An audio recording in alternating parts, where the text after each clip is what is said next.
अगर आप लोग नहीं देखे होंगे तो उसको जाकर देख लीजिए और शेयर कर दीजिए, ठीक है। तो उसमें मैंने देखा था संख्या क्या होता है, संख्या के प्रकार क्या होता है, और संख्या के प्रकार में मैंने 3 संख्या बताए थे।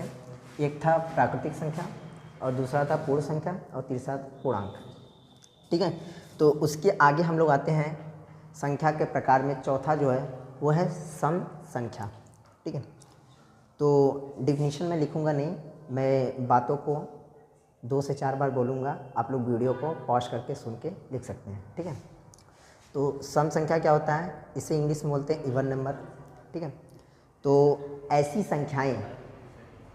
संख्याएं जो 2 से पूर्ण रूप से विभाजित हो जाए। पूर्ण रूप से विभाजित का मतलब कि जो वैल्यू आना चाहिए पॉइंट में नहीं आना चाहिए, ठीक है।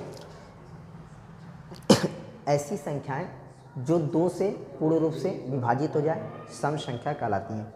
फॉर एग्जांपल के लिए हम देख सकते हैं, एग्जाम्पल के लिए मैं फर्स्ट एग्जाम्पल के लिए मैं देख सकता हूँ। एग्जाम्पल जैसे है 16, 160, 180 एटसेट्रा, बहुत सारे एग्जाम्पल हैं। तो डिफिनीशन में एक बार और बोल दे रहा हूँ, ऐसी संख्याएं जो 2 से पूर्ण रूप से विभाजित हो जाए सम संख्या कहलाती है, ठीक है। फॉर एग्जांपल के लिए मैंने 3 एग्जांपल दिया है, एग्जांपल बहुत सारे हैं, अगर आप लोग को मालूम होगा तो आप लोग कमेंट में बता दीजिएगा कि ये भी संख्याएं सम होती हैं, ठीक है। तो एक डिफिनीशन और है हमारे हिसाब से, एक डिफिनीशन और भी हो सकता है। तो डिफिनीशन क्या हो सकता है, थोड़ा ध्यान से सुनिएगा। तो डिफिनीशन आपका हो सकता है कि वे सभी संख्याएं जिनके इकाई के स्थान पर 0, 2, 4, 6, 8, मतलब वे सभी संख्याएं जिनकी इकाई के स्थान पर 0, 2, 4, 6, 8 इनमें से कोई एक संख्या हो तो वो भी सम संख्या कहलाती है।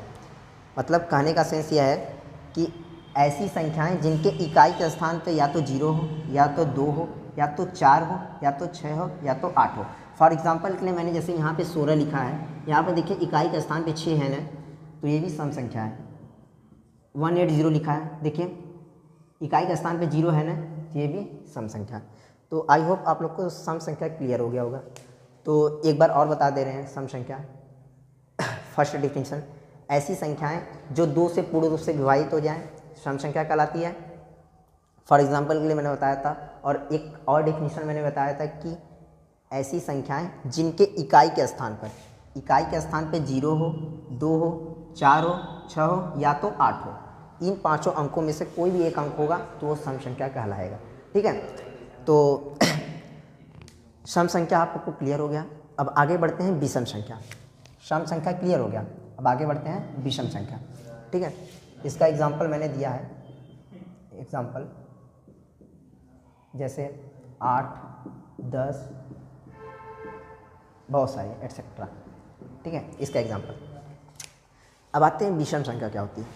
तो विषम संख्या आप कह सकते हैं कि ऐसी संख्याएं जो 2 से पूर्ण रूप से विभाजित ना हो, ऐसी संख्याएं जो 2 से पूर्ण रूप से विभाजित ना हो, अर्थात आप ये भी जान सकते हैं कि ऐसी संख्याएं जिनका शेषफल केवल 1 हो, ऐसी संख्याएं जिसका शेषफल केवल 1 हो, मतलब सॉरी, ऐसी संख्याएं जो 2 से पूर्ण रूप से विभाजित ना हो उनका शेषफल हमेशा 1 होगा, ठीक है। जैसे फॉर एग्जांपल के लिए मैं बता रहा हूँ, एग्जांपल आपका हो सकता है जैसे 21 को आप 2 से डिवाइड करेंगे तो आपका शेषफल जो आएगा, जब डिवाइड करेंगे तो शेषफल आपका आएगा 1। तो मैंने क्या बताया, ऐसी संख्याएं जो 2 से पूर्ण रूप से विभाजित ना हो विषम संख्या कहलाती है, अर्थात 2 से भाग देने पर शेषफल हमेशा 1 आएगा, ठीक है। तो फॉर एग्जांपल के लिए बहुत सारी संख्याएं जैसे 21 है, 41 है, 43 है, 49 है, एटसेट्रा, बहुत सारी हैं, ठीक है। आप लोग को पता होगा विषम संख्या के बारे में, तो आप लोग उसके एग्जाम्पल को कमेंट में बताइएगा, ठीक है। तो एक डिफिनीशन और हो सकता है, डिफिनीशन क्या होगा कि ऐसी संख्याएं जिनके इकाई के स्थान पर या तो 1 हो, या तो 3 हो, या तो 5 हो, या तो 7 हो, या तो 9 हो। अगर ऐसी संख्याएं जिनके इकाई के स्थान पर या तो 1 हो, या तो 3 हो, या तो 5 हो, या तो 7 हो, या तो 9 हो, वो कौन सी संख्याएं कहलाती हैं? विषम संख्या कहलाती है। फॉर एग्जांपल के लिए जैसे मैं ले सकता हूँ 73 ले सकता हूँ। देखिए इसकी इकाई के स्थान पे 3 है ना। जैसे 87 ले सकता हूँ, तो इसकी इकाई के स्थान पे देखिए 7 है ना। जैसे 99 लिख सकता हूँ, इसकी इकाई के स्थान पे 9 है ना। ये सब कौन सी संख्या हैं? विषम संख्याएँ। ठीक है, तो डिफिनीशन आपका नेक्स्ट डिफिनीशन यही होगा कि ऐसी संख्याएं जिनके इकाई के स्थान पर या तो 1 हो, या तो 3 हो, या तो 5 हो, या तो 7 हो, या तो 9 हो, विषम संख्या कहलाती है। ठीक है, अब आपका नेक्स्ट आता है भाज्य संख्या। भाज्य संख्या क्या होता है आपका? भाज्य संख्या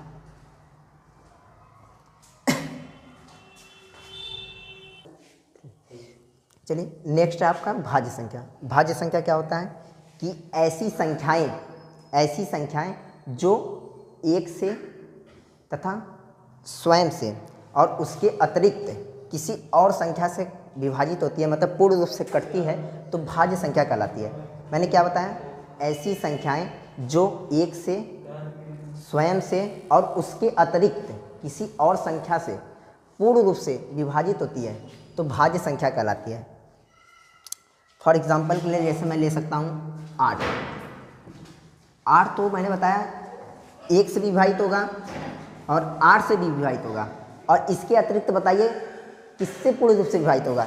एक तो 2 से होगा और एक तो 4 से होगा। ठीक है, तो मैंने डिफिनीशन यही बताया, ऐसी संख्याएं जो 1 से, स्वयं से तथा इसके अतिरिक्त, 1 से, स्वयं से तथा इसके अतिरिक्त और संख्याओं से विभाजित होती है, क्या कहलाता है? भाज्य संख्या कहलाता है। आई होप आप लोग को डिफिनीशन समझ में आ गया होगा। या इसका और एक डिफिनीशन हो सकता है, वो डिफिनीशन क्या हो सकता है? ऐसी संख्याएं जिनका गुणनखंड 2 से अधिक हो। ऐसी संख्याएं जिनका गुणनखंड यानी फैक्टराइजेशन 2 से अधिक हो। जैसे मैंने संख्या यही 8 लिया है, 8 का आप फैक्टर करेंगे तो 2 4, 2 दूनी 4। 8 का जब फैक्टर किए तो आपका आया 2 मल्टीप्लिकेशन 2 मल्टीप्लिकेशन 2 मल्टीप्लिकेशन 1। देखिए 2 से अधिक आया ना, 1 2 3 4, 4 है ना, यानी 2 से अधिक आया, ये क्या हो गया आपका? भाज्य संख्या। ऐसी संख्याएं जिनका गुणनखंड 2 से अधिक हो, वो क्या कहलाता है? भाज्य संख्या कहलाता है। ठीक है, अब आते हैं आपका नेक्स्ट अभाज्य संख्या। अभाज्य संख्या क्या है? ऐसी संख्याएं जो केवल एक और स्वयं से कटे, मतलब ऐसी संख्याएं जो केवल एक और स्वयं से कटे, इसके अतिरिक्त किसी और संख्या से ना विभाजित हो, वो क्या कहलाता है? अभाज्य संख्या कहलाता है। फॉर एग्जाम्पल के लिए अभाज्य के लिए मैं एग्जाम्पल ले सकता हूँ। जैसे मैंने 17 लिया, 17 बताइए किससे किससे कटता है? 17 एक तो आपका 1 से कटेगा और एक स्वयं 17 से कटेगा। तो मैंने डिफिनीशन क्या बताया? ऐसी संख्याएं जो 1 से और स्वयं से विभाजित हो, वो कौन सी संख्या कहलाती है? अभाज्य संख्या कहलाती है। और इसका नेक्स्ट डिफिनीशन और एक देख सकते हैं कि ऐसी संख्याएं जिनका फैक्टराइजेशन यानी गुणनखंड केवल 2 हो, केवल 2 हो। जैसे 17 है, इसका फैक्टर करेंगे आपका आएगा, एक तो 17 एकम 17, यानी इसका फैक्टर आया 17 बराबर 17 गुणे 1। देखिए इसका संख्या कितना है? 1 2। ऐसी संख्याएं जिनका फैक्टराइजेशन यानी गुणनखंड केवल 2 हो, तो क्या कहलाता है? वो अभाज्य संख्या कहलाता है। तो आई होप आप लोग को क्लियर हो गया होगा। अब संख्या के प्रकार में एक लास्ट जो है सअभाज्य संख्या, अब इसको भी देख लेते हैं। ठीक है, सअभाज्य संख्या आपका होता है कि सअभाज्य संख्या आपका होता है कि 2 अभाज्य संख्याओं का युग्म, 2 या 2 से अधिक, सॉरी मैंने 2 बोला था, 2 या 2 से अधिक अभाज्य संख्याओं का ऐसा युग्म जिसका मस केवल 1 हो। मैंने क्या बताया? 2 या 2 से अधिक अभाज्य संख्याओं का ऐसा युग्म जिसका मस केवल 1 हो। जैसे फॉर एग्जांपल के लिए आप देख सकते हैं, इसका फॉर एग्जांपल के लिए मैं बता दे रहा हूँ। जैसे 13 और 17, जब इसका मस आप निकालेंगे यानी HCF जब आप निकालेंगे तो 1 आएगा। ये कौन सी संख्या कहलाती है? अभाज्य संख्या। जैसे मैं ले सकता हूँ 13 17 19, ये 3 संख्याएं हैं। इसका जब मस आप निकालेंगे, HCF जब आप निकालेंगे तो आपका आएगा 1। तो ये कौन सी संख्या कहलाएंगी? सअभाज्य संख्या, मीन्स इंग्लिश में बोलते हैं को प्राइम नंबर। ठीक है, तो आई होप आप लोग को पाँचों समझ में आ गया होगा। तो मैं एक बार तेज़ी से थोड़ा सा रिपीट कर दे रहा हूँ, आप लोग सुन लीजिएगा।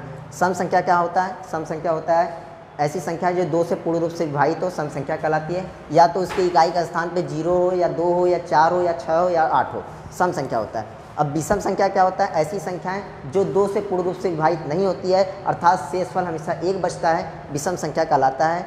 ऐसी संख्याओं के इकाई के स्थान पे या तो 1 होता है, या तो 3 होता है, या तो 7 होता है, या तो 9 होता है, या तो 5 होता है। ठीक है, वो कौन सी संख्या कहलाती है? विषम संख्या। अब आते हैं संख्या नेक्स्ट था आपका भाज्य संख्या। ऐसी संख्याएं जो एक स्वयं तथा इसके अतिरिक्त किसी और संख्या से पूर्ण रूप से विभाजित होती है, भाज्य संख्या कहलाती है।